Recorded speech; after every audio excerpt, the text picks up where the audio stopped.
My ugly babies. Being a tree is completely boss. This is a ridiculous statement to lead with because, of course, being a tree is some totally boss-ass stuff. It's like saying you like money or think butterflies are pretty. Duh, you know? But I guess I just want you to know that being a tree really is the shit, and every tree knows it. There are a lot of people that don't like being a person. Maybe they have their reasons for it, maybe not. I wouldn't know about any of that. I was a tree pretty much for forever. It was great. We are all one, the trees. Maybe that's why some humans don't like being human. They don't understand that they are all one too. Trees, though, they know. After forever, I was cut down. I thought I would die, but it was much weirder than that. You know those dreams you people have where things are happening to you and you can't do a thing about it because you can't move? That's what it was like. I fell to the ground, and that's when I should have died. Instead of dying, I metamorphosized into material that made walls and structures. My evolution was humiliation to me. I was cut into unmajestic shapes and pieced back together like a Frankenstein tree. I knew I was a house. Nothing is more of a demotion. Humiliated, I rested there and was able to reform my synapses and begin to feel my consciousness coming back together from the 1,000 shattered forms I had been flattened into. Everything that made me who I am could fall deep into the quiet and let the world evaporate around me. It was during these quiet times I could call myself back, become one again, be me. Sure, I wore this degrading house skin, but I was still me. I was grateful I could come back together again. I could exist in this form. And I did. And then people move in. Every human is different, but what they all have in common is that they constantly molt this energy. It's like vapor or dust. With some,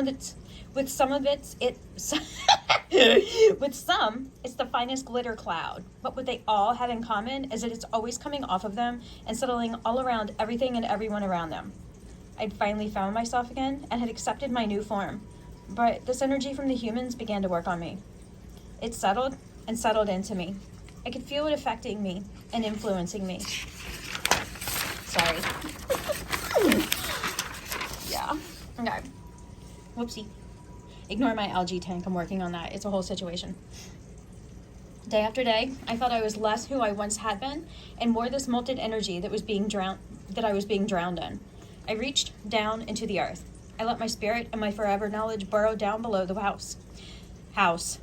I put down roots and sought in the earth for the roots of the trees I was once a part of. I wiggled and shimmied, just like a snake. Twist, turn, reach, unfurl, and then I found the roots. I knew them at once, and they knew me. I rested. I slept for a long time in the embrace of the roots. All during this time, I became part of the roots, and I was home. But I was part of the molted energy too. I was still the house. Only now, my consciousness, my brain, was roots. The rest of me was still the house, and the energy worked on me and was part of me now too. Different people lived and died in my house area over the years. All of them shed their vapor dust, and all of that became part of me. I wanted to be a tree, only a tree. There was nothing I could do about being a house on top of the earth, but I could do something with the molting that was changing who I was. I digested it. Every bit. I pushed it through to the ends of my roots. So much of it had accumulated and continued to accumulate all of the time. Processing it was an endless job, but it was the only way to release it all. I needed to be only myself. I pushed it all down to the ends, where it did the only thing it could do. It began to take its own form. In the earth, at the end of each of my roots, where the human energy was processed and released from my root structure each day, human forms began to grow. It was spooky. At first, I was really grossed out. How absolutely shocking. I'm slowly getting used to it. Mostly, it's just a tremendous relief not to have them or their molted dust in me. I kind of think of them as my ugly babies. I imagine in time they'll be able to crawl and dig in the earth. If you were to take a cross-section of the land beneath the house in a few decades, it will look like a human ant farm. Full stop.